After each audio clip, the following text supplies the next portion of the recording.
नमस्कार दर्शकों, आप सभी का स्वागत है। मैं हूं आपके साथ अनिका आयरन। हिंद किसान में आज हम बातचीत कर रहे हैं सरोज बादल जी से, जो कि जॉइंट सेक्रेटरी हैं ऑल इंडिया किसान सभा के, दिल्ली में मौजूद हैं। कृषि कानून को लेकर जिस तरह से 11वें दौर की वार्ता बेनतीजा रही, लेकिन इस बार जो बदलाव हुआ वो ये कि अगली कोई तारीख नहीं मिली। जो हम बोल रहे थे तारीख पर तारीख, बिल्कुल साफ सरकार ने कह दिया है कि ये जो कृषि कानून है इनमें कोई गलती नहीं थी। हम अभी तक जो प्रस्ताव दे रहे थे वो किसानों आपके सम्मान में दे रहे थे।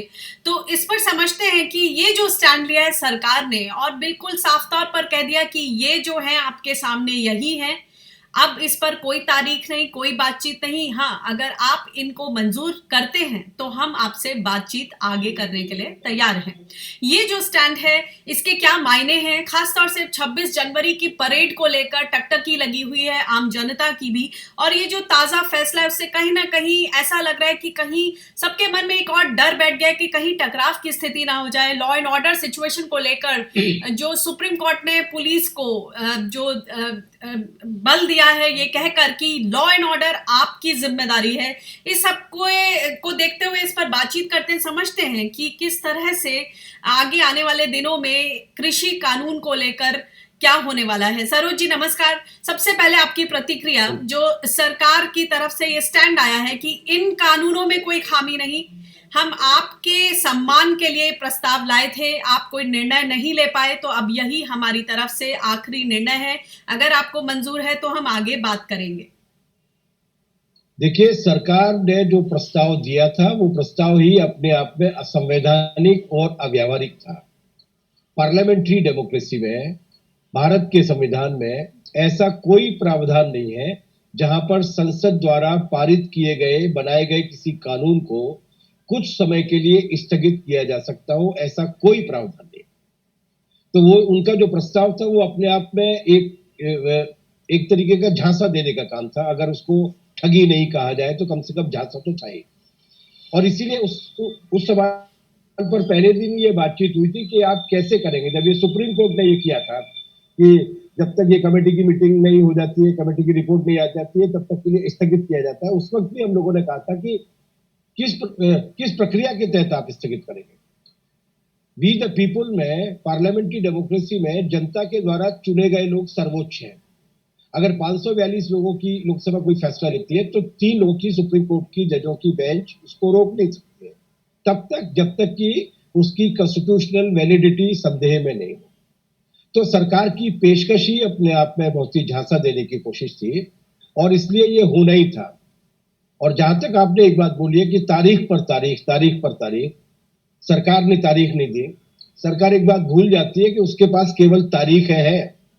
किसान कैलेंडर छापने के मूड में आया इस बार। उसने नई साल बना दी, नवंबर से वो आया था 2020 में 2021 कर दी।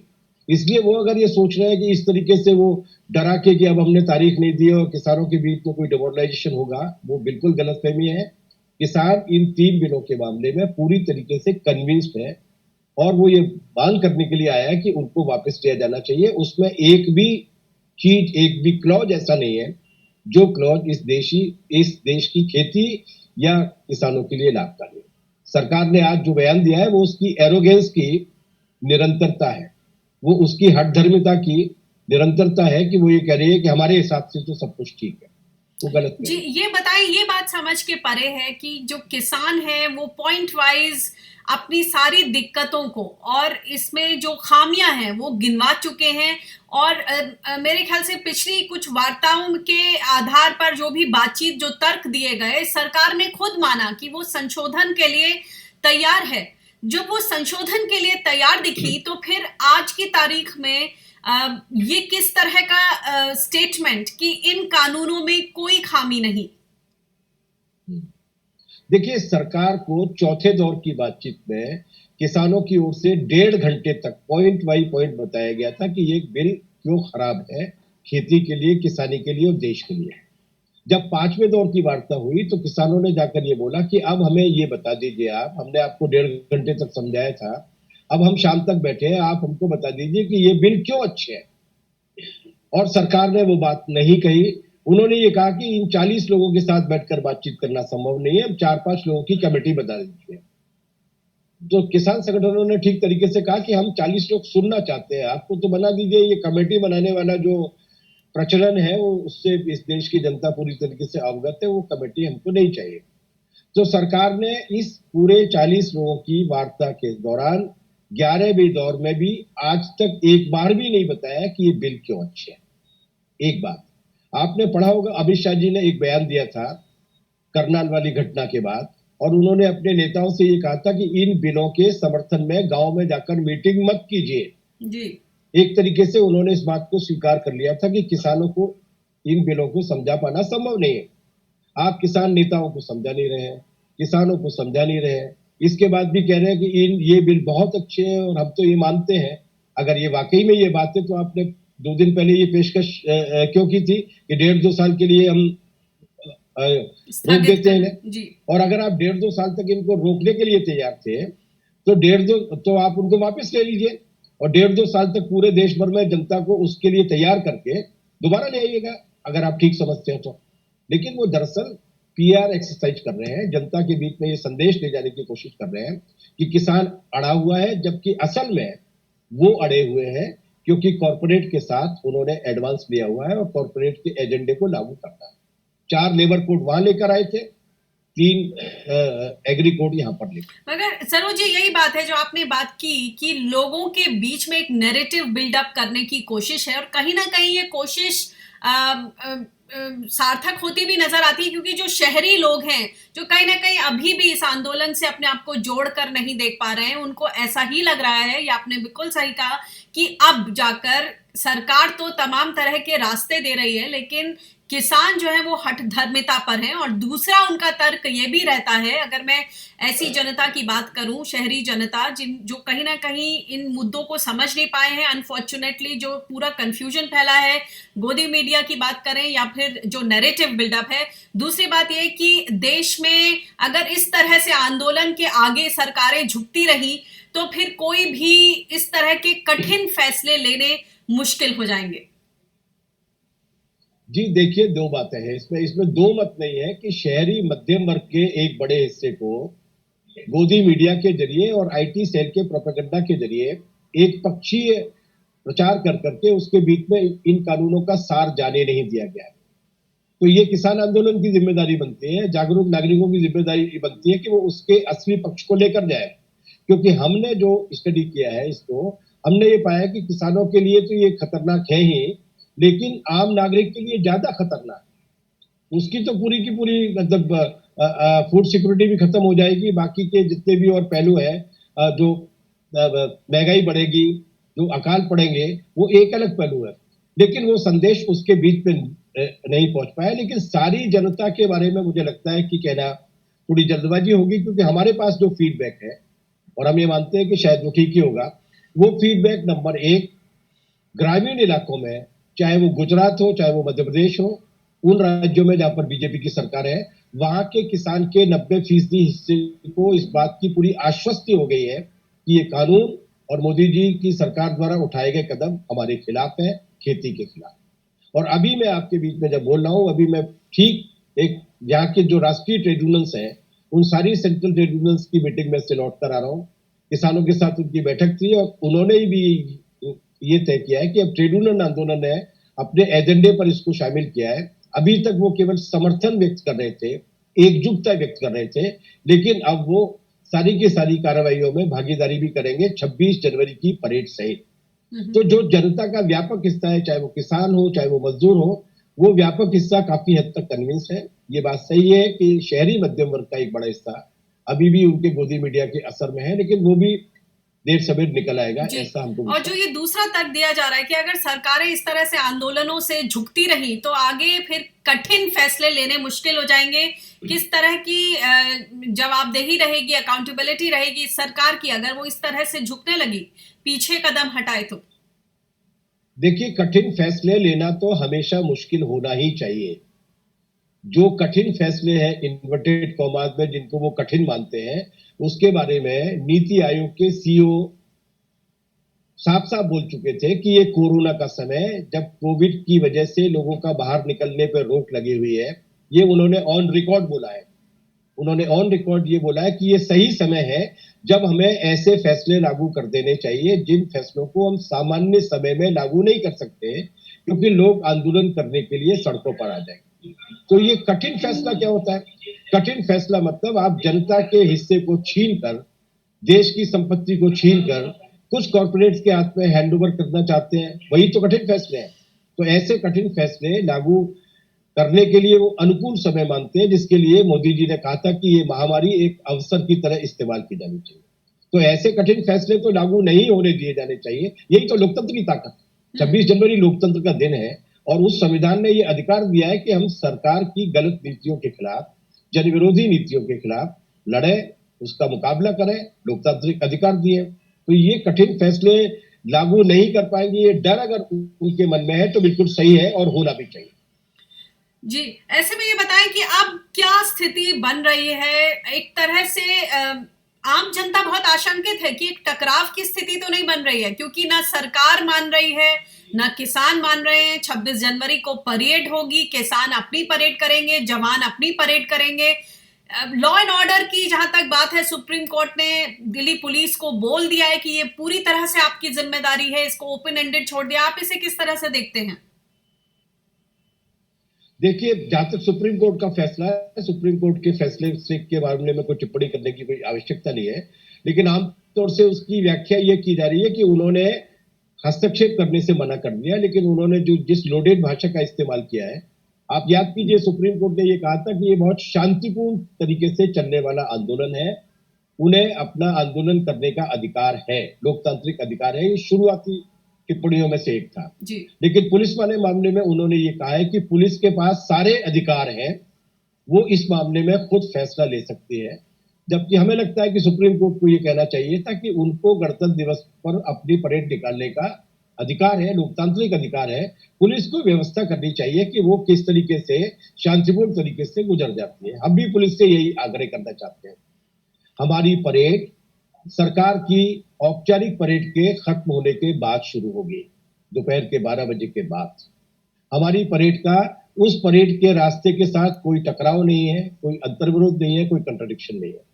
हमने उनसे ये अनुमति मांगी है कि हम एक जगह पर इकट्ठा होंगे और राजपथ से गुजर के आउटर रिंग रोड से फिर वापस पहुंच जाएंगे और बहुत शांतिपूर्ण तरीके से रहेगी। हम इसको बार बार दोहराना चाहते हैं, ये पूरे का पूरा आंदोलन पूरी तरीके से शांतिपूर्ण था, शांतिपूर्ण है, शांतिपूर्ण रहेगा। किसान बिल्कुल तय करके आया है। 147 किसान मर चुके हैं, ये वो अभी तक शहीद हो चुके हैं।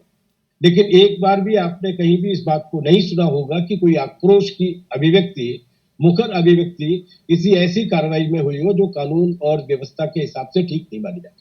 उन पर लाठियां चली, आंसू गैस के गोले चले, पानी की बौछारें चली, हर तरीके का जुल्म किया गया, लेकिन उन्होंने रिटेलिएट नहीं किया। हम रिटेलिएट करने के लिए नहीं आए, हम शांतिपूर्ण सत्याग्रह करने के लिए यहाँ पर आए हैं। इसलिए 26 जनवरी की परेड को लेके अगर लोगों के बीच में वो आशंका पैदा करने की कोशिश कर रहे हैं तो गलत कर रहे हैं।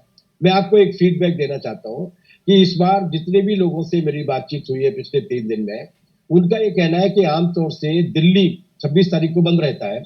दिल्ली में 26 जनवरी को लोग गणतंत्र दिवस की परेड देखने के लिए जाते हैं। इस बार जितने भी लोगों से बात हुई, वो दुकानदार भी हैं, वो पत्रकार भी हैं, वो डॉक्टर भी हैं, वो बुद्धिजीवी भी हैं, विद्यार्थी भी हैं, उनका ये कहना है कि इस बार दिल्ली की बहुमत जनता किसानों की गणतंत्र दिवस की परेड देखने के लिए जाने वाली है। जी, हम मोदी जी को आमंत्रित करेंगे। ये भी सुना, माफ कीजिए मैंने आपको बीच में काट दिया। जी। आप मोदी जी से कुछ आग्रह कर रहे थे, पहले अपनी बात रखें। जी नहीं, हम मोदी जी से ये आग्रह करेंगे कि जहां पर असली जनता दिल्ली की पहुंचने वाली है परेड देखने के लिए, जहां पर किसान हजारों ट्रैक्टर लेकर आने वाले हैं, मोदी जी भी उस परेड को देखने के लिए सादर आमंत्रित है।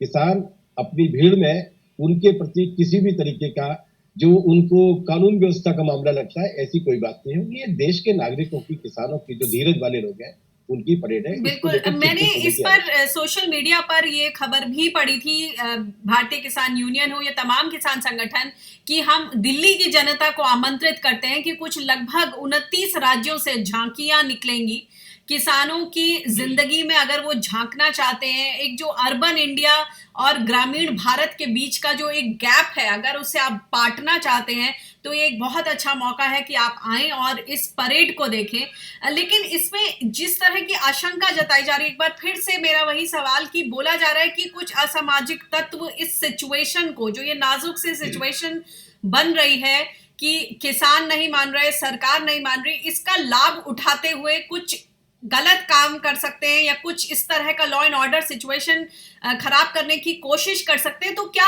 आप लोग भी अपने ऊपर उसका दबाव महसूस कर रहे हैं, जिम्मेदारी महसूस कर रहे हैं? नहीं, उसका दबाव और देखिए, जिम्मेदारी तो हम लोग महसूस कर ही रहे हैं। मैं केवल जानकारी आपको दे रहा था कि एस्टिमेट लगाकर मैं अगर कहूं तो ये जो 6 बॉर्डर्स पे लोग बैठे हुए हैं, इन 6 बॉर्डर्स पे अगर हम जोड़ लगाए तो करीबन 4 से लेकर 5,000 के बीच में हमारे पास स्किल्ड और ट्रेंड वॉलंटियर्स हैं, जिनकी हम 8-8 घंटे की ड्यूटी लगाते हैं। उनका काम रहता है लोगों पर नजर रखना भीड़ में, और अगर कोई एक संदेहास्पद व्यक्ति अगर हमको दिख जाता है तो उसको पकड़ के अलग से ले जाना, पुलिस को हैंडओवर करना और उसके बारे में जांच करना। इस बीच में हमने लगभग दर्जन भर ऐसे आरएसएस के लोग पकड़े हैं जो खालिस्तान पे पर्चे बांटने के लिए आए थे और जिन्होंने बाद में ये कबूल किया कि वो आरएसएस के लोग। कुछ शराब पीकर जो वहां पर पहुंच जाते हैं, कुछ ऐसे लोग भी पकड़े गए। पिछले 56 दिन में कानून व्यवस्था की कोई भी समस्या इन बड़े समावेशों में नहीं हुई। इसलिए आप बिल्कुल गारंटी मान के रखिए कि हमें मालूम है कि हमारे ट्रैक्टर्स जब आएंगे तो हमारी लीडरशिप के पास वो मैकेनिज्म है जिसमें वो उनको फिल्टर करके ही जाने देगी कि कौन कौन से लोग जा रहे हैं। उनमें कोई असामाजिक तत्व नहीं होगा। हो सकता है कि बाहर से कुछ असामाजिक तत्व, जैसा कि ये करते रहे हैं संघ परिवार के लोग, ऐसा कुछ करने की कोशिश कर रहे हैं, तो उनको भी शांतिपूर्ण तरीके से नियंत्रित करने की क्षमता इस देश फिर की इस तरह की तस्वीरें क्यों दिखाई दे रही हैं सोशल मीडिया पर या टीवी चैनल्स पर कि वो ट्रैक्टर्स हैं, ट्रॉलीज हैं जिनके आगे तोपनुमा लोहे की पूरी एक कुछ कंस्ट्रक्शन करके उसको एकदम बलवान दिखाया जा रहा है कि वो किसी भी इस तरह की स्थिति से निपटने में सक्षम है। इस तरह की मशीनें आ रही हैं, उनको देखकर वाकई डर लगता है। ये क्या नहीं, है? नहीं, वो तो क्या, देखिए अगर कोई फोटोशॉप वाला मामला है तो बात अलग है। बाकी आप जिस तरीके की मशीनों की बात कर रहे हैं उसमें केवल एक मशीन है इन लोगों के पास, मतलब हमारे जत्थों के पास ट्रैक्टर में जो लगी हुई है। वो एक लंबी सी पट्टी होती है जिस पट्टी के जरिए हम उस बैरिकेड को हटाने की कोशिश करते हैं जो बैरिकेड साफ उस जी। आपका वीडियो आप वापस आपका आवाज आ रही है, हाँ, वीडियो नहीं आ रहा मुझे लगता, हाँ मैं देख रहा हूँ उसको, कुछ तो भी हुआ है इस बीच में जी।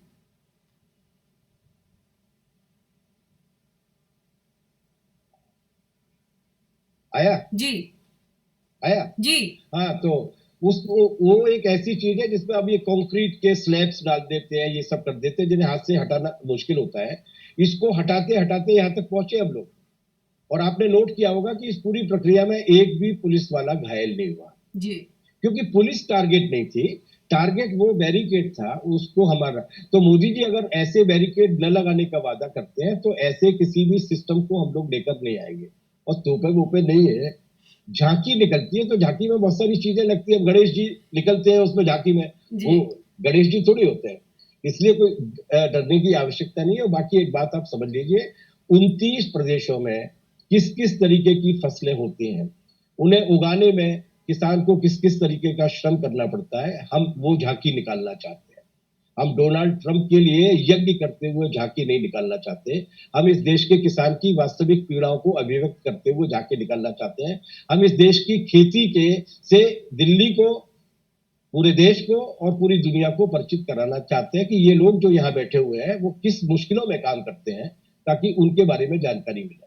चलिए बहुत बहुत शुक्रिया। वो जानकारी नहीं होती जी, जैसे कि मैंने कहा कि ये एक बहुत अच्छी अपॉर्चुनिटी है दिल्ली वालों के लिए, शहर वालों के लिए, कि वो गांव की जिंदगी में झलक ले सकें और समझ सकें और कहीं ना कहीं ये भी लगता है कि ये बॉर्डर्स में जो किसान डटे हैं वहां पे जिस तरह की उन्होंने जिंदगी अपनी बनाई, एक छोटी सी दुनिया बना ली है, अगर उसे जाकर भी लोग वहां पर विजिट करें तो उन्हें काफी हद तक समझ में आएगा उनसे बातचीत करने पर कि क्या है उनकी जमीनी दिक्कतें और क्या वो सिर्फ अपने लिए लड़ रहे हैं या फिर जनता की थाली के मुद्दों को भी उसी पुरजोर तरीके से उठा रहे हैं। बहुत बहुत शुक्रिया इस जानकारी के लिए और अपने इनसाइट्स देने के लिए। नमस्कार।